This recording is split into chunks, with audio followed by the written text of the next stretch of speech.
हरे कृष्ण। तो कुछ चर्चा करते हैं। पिछले अध्याय में कहा था एक घटना बताऊंगा, तो बहुत अच्छी घटना है, तो वो चर्चा करते हैं। एक महाराज प्रवचन दे रहे थे। कथा पुरुषोत्तम श्री कृष्ण भगवान की कथा हो रही थी। कथा के अंदर एक लाइन आया, तो महाराज कह रहे थे कि कोई अपना नहीं है, सब स्वार्थी है, सब स्वार्थ पर है, कोई अपना साथ नहीं जाएगा, कोई किसी का नहीं है। तो इस तरीके से लाइन के अंदर बताते हुए समझा रहे थे, वर्णन कर रहे थे, चर्चा कर रहे थे। इतनी देर में भीड़ के अंदर से एक भक्त खड़े होकर के कहता है कि नहीं साहब, नहीं महाराज, मैं ये मानता ही नहीं हूँ, नहीं मानता मैं ये। मेरे घर वाले मुझे बहुत प्यार करते हैं, मुझे बहुत चाहते हैं, घर वाले मेरे बगैर रह नहीं सकते। तो ऐसा कहता है। बोले साहब ये तो मैं नहीं मान सकता आपका कहना। बोला अच्छा, अभी आप टेस्ट कर लेते हैं, अभी क्लियर कर देता हूँ। तो महाराज ये कह करके उन व्यक्ति को अपने मंच की तरफ बुलाते हैं कि पास में आइए। तो पास में जाता है तो उनको एक चीज सिखाते हैं, कि विधि सिखाते हैं। वो विधि क्या है? सांस रोकने का विधि सिखाते हैं, कि कितना देर सांस रोक सकते हैं, उनको सिखाते हैं। सिखा करके उनको कहते हैं, सिखाने के बाद कि आप अपने घर जाइए, घर जा करके लेट जाना और लेट करके ये करना चालू कर देना, और उसके बाद मैं पहुंचूंगा वहां पे उस समय, और मैं आगे का मैं संभाल लूंगा सबको जो होगा, तुम तो ये करते रहना बस। तो वो घर चला जाता है, घर जा करके ये करने लगता है, सांस रोक करके पड़ जाता है। तो सबसे पहले उनका पत्नी देखती है, पत्नी देख करके दौड़ करके आती है, ये क्या हो गया, ये क्या हो गया। आ करके देख करके चेक करता है, तो इनका कुछ नहीं है, सब कुछ खत्म है, सांस रोका हुआ पड़ा है। तो उसने सोचा है खत्म हो गया, ये क्या हो गया। ये कह करके रोने लगता है, माथा पीटने लगता है। इतनी देर में बहू बेटा बच्चे सब आते हैं वहाँ, सब आकर के सब अपना अपना गुहारी करने लगते हैं। पत्नी बोलती है क्या हो गया तुम्हारे बगैर मैं कैसे रहूंगा, कहाँ चले गए, मुझे छोड़ करके मैं ही चला जाता।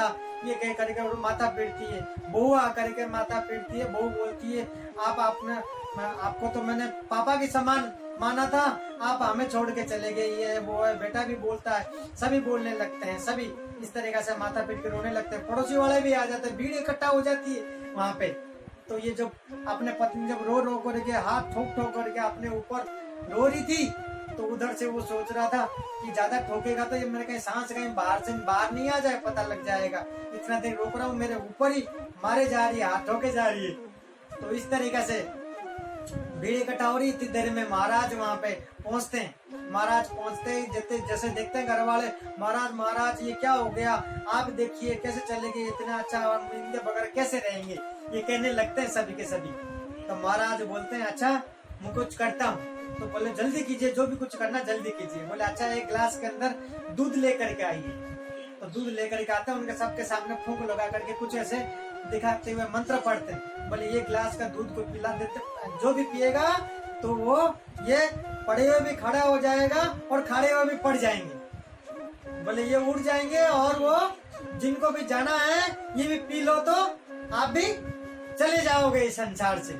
ये कहते ही सब मना करते हैं। बोले नहीं, बच्चे बोलते नहीं, हमारी उम्र तो महाराज बहुत लंबा पड़ा, अभी तो हमारी उम्र क्या, हमको जीने दे, हम तो अभी जीना चाहते हैं। वो बोलता कोई नहीं, हम तो अभी जीना चाहते हैं। नहीं, ये तो मैं नहीं कर सकता। तो अपने पत्नी बोलती नहीं, वो तो चले गए, मैं कम से कम माई के चली जाऊंगी तो उसमें क्या हो जाएगा, ये अभी तो मैं तो नहीं करूंगी। तो ऐसे बोलते सबके सब एक की बात बोलने लगते हैं। वो पड़े वो सुनता है कि भाई सभी मना कर दिए, इनके साथ तो कोई नहीं जाने वाले, कोई पीने की तैयार नहीं है उस दूध को। तो महाराज खुद गट करके पी जाते हैं उसको सबके सामने। कुछ नहीं होता, ना कोई मंत्र ना संत्र, कुछ तो था ही नहीं, होगा क्या। तो सभी देखते हैं कि ये क्या हुआ। बोले तो कुछ था ही नहीं। फिर उसके बाद उनको बुलाते हैं कि आप उठ जाइए, अब उठ करके सबको दिखाइए। दिखाते हैं, जब वो उठ करके महाराज की चरणों में पड़ जाता लंबी होकर के, है महाराज मेरे से गलती हो गई, मुझे माफ कर दीजिए। ये कहता है लंबी होकर के पढ़ के उनके सामने। तो आप समझ लीजिए, कोई किसी के साथ नहीं जाता, कोई किसी के लिए कोई काम नहीं अटकता है। इसमें क्या आपने सीखा इसके अंदर? तो इस संसार के अंदर जो लिखा हुआ है, जो कर्म है, वो ही आपको फल देगा। कोई किसी का नहीं है आपके साथ। आपके कर्म ही आपके सब कुछ है और आपके ऊपर है। आपको क्या करना चाहिए, क्या सोचना चाहिए, क्या आगे आपको करनी है जो कि आपका जीवन में अच्छा रहेगा। वो तो वो वाली बात हो गई कि मैल तो आपके ऊपर लगी हुई है कपड़ों में, मैल तो आपके धूल तो आपके कपड़ों में लगी हुई है। आप मिरर में देखते हैं कि आप सोचते हैं कि मिरर के ऊपर धूल लगी हुई, मिरर को साफ कर दो, धूल आपके ऊपर लगी हुई। वो धूल को आपको मिटाना है, ना कि मिरर को सफाई करनी है। ये आपको सोचना है। तो इस तरीके से कुछ अपन चर्चा कर रहे थे पिछले अध्याय में प्रश्न और उत्तर की, गीता के अंदर, तभी शंका दूर होती है। तो प्रश्न उत्तर की कुछ चर्चा करते हैं। पहला प्रश्न है, भगवत गीता क्या है? भगवत गीता एक वैदिक ग्रंथ है। भगवत गीता का शाब्दिक अर्थ भगवान का गीत है। इससे सभी वेदों का सार भी माना जाता है। अगले प्रश्न, भगवत गीता के वक्ता तथा लेखक कौन थे?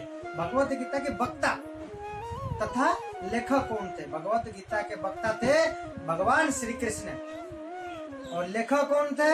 श्रील व्यासदेव थे। अगले प्रश्न, भगवत गीता किस स्थान पर बोली गई थी? उत्तर, कुरुक्षेत्र की युद्ध भूमि में बोली गई थी। भगवत गीता कब बोली गई थी? आज से लगभग 5000 साल पूर्व भगवत गीता बोली गई थी। अगले प्रश्न, भगवत गीता किस ग्रंथ का भाग है? भगवत गीता महाभारत के भाग है। महाभारत के भाग भगवत गीता। अगले प्रश्न, भगवत गीता में कितने श्लोक है? पिछले अध्याय में बताया था 700 श्लोक है भगवत गीता के अंदर। भगवत गीता का निष्कर्ष क्या है? उत्तर, श्लोक का 18 अध्याय 66वां श्लोक है। भगवत गीता यात्रारथ पृष्ठ 553 और 554 पेज पर है। सर्वप्रथम परित्राजाय मामकेयो शरणं व्रज, अहं तव सर्व पाप भयो मोक्षयिष्यामि मा शुचि। समस्त प्रकार के धर्मों का परित्याग करो और मेरे शरण में आओ। मैं समस्त पापों से तुम्हारा उद्धार कर दूंगा, डरो मत। भगवान ने यहाँ बहुत सुंदर बातें कह दी। अगले प्रश्न, क्या कुरुक्षेत्र का अर्थ हमारा शरीर है? हाँ या नहीं तथा क्यों? ये प्रश्न है। उत्तर है, कुरुक्षेत्र का अर्थ हमारा शरीर नहीं है, क्योंकि कुरुक्षेत्र वह धर्म क्षेत्र है जहाँ महाभारत का युद्ध हुआ था। अगले प्रश्न, भगवत गीता में कितने अध्याय हैं? पिछले अध्याय में बताया था भगवत गीता के अंदर 18 अध्याय हैं। भगवत गीता में वह श्लोक कौन से हैं जिनकी प्रथम पंक्ति दोहराई गई है? भगवत गीता के अंदर वह कौन से श्लोक कौन से जिनके प्रथम पंक्ति दोहराई गई है? उत्तर, अध्याय 3 श्लोक 35वां और अध्याय 18 श्लोक 47 नंबर का। तो क्या श्लोक था? श्रीयान स्तव धर्मो विगृण परध्राम तोष्व वनुष्ठितात। तो उसका दूसरा अध्याय के अंदर 9वां श्लोक में 34 और अध्याय 18 के अंदर श्लोक 65 है। क्या श्लोक है? मन मना भव मधुक्तो मधाजी मा नमस्कृ। ये श्लोक है दोनों। तो अगले प्रश्न, भगवत गीता का दूसरा नाम क्या है? गोपिनी। दूसरा श्लोक ये है, गीतोपनिषद। गीतोपनिषद दूसरा नाम।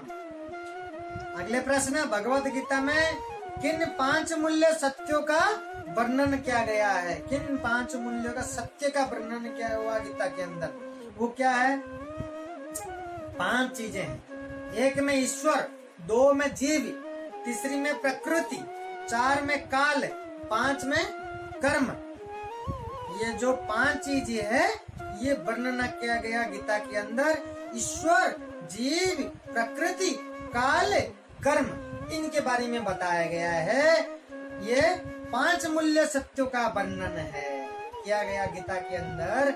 ये मेन चीजें हैं, इनमें आपको सबको पढ़नी चाहिए। गीता के अंदर अपने को ध्यान रखनी चाहिए। जब भी सभ्य मिलता है, ये जो श्रीमद् भगवत गीता यथारूप के अंदर सब कुछ लिखा गया सरल भाषा के अंदर, जब भी समय मिलता है एक एक अध्याय थोड़े थोड़े करके पढ़े, सरल भाषा में है, अच्छे तरीके से समझ में आ जाएगा। तो इस गीता के अंदर सब कुछ लिखा हुआ है मनुष्य जीवन में। इस भगवत गीता के अंदर गीता के हिसाब से ये सभी मानने लग जाए तो ये संसार वैकुंठ हो जाएगा, ये संसार सत्ययुग की तरह मतलब बन जाएगा, सभी मानने लग जाए तो। इस तरीके से अगले अध्याय में चर्चा करेंगे। हरे कृष्णा।